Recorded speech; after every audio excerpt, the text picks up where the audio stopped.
Israel says that it has now deported Swedish campaigner Greta Thunberg a day after the Gaza-bound aid boat that she and others were on were intercepted by Israeli forces in the Mediterranean. And that's obviously terrible.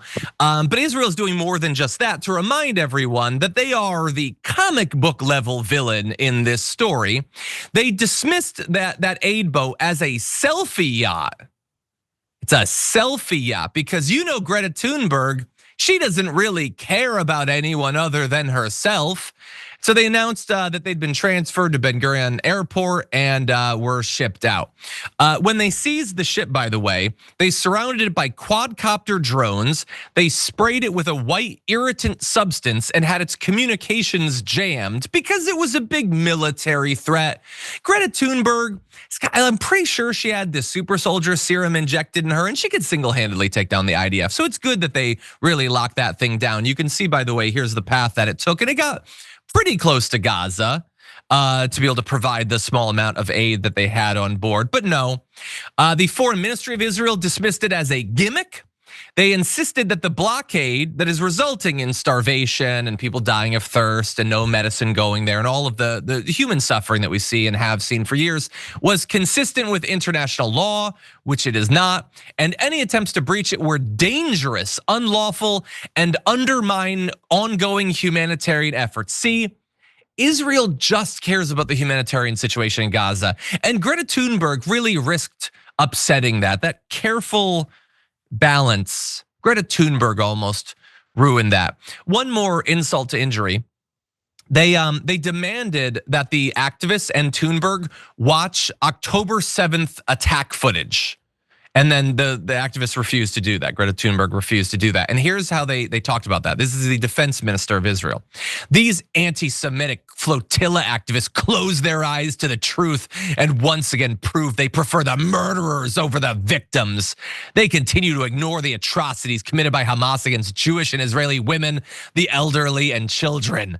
And I just have to wonder at this point, like the people who think that because Hamas did unthinkable, terrible things, that justifies anything. And they said that on October 8th, and then October 9th, and October 10th, and the next month, and 6 months later, and 50,000 dead civilians later. Do you think at a certain point they start to think, yeah, this isn't really as convincing as I thought initially that it was? The idea that, Greta Thunberg doesn't know that Hamas is bad. If only she knew that Hamas was bad, she wouldn't care about thousands of children being set on fire. Like, I don't know which is worse, that you would say that not believing it, or that you would actually believe that's how empathy and compassion work. Sharon, what do you think? They're not gonna pivot. This is what we get throughout history, this or that. You cannot care about Israel and care about dying children, Palestinians, okay?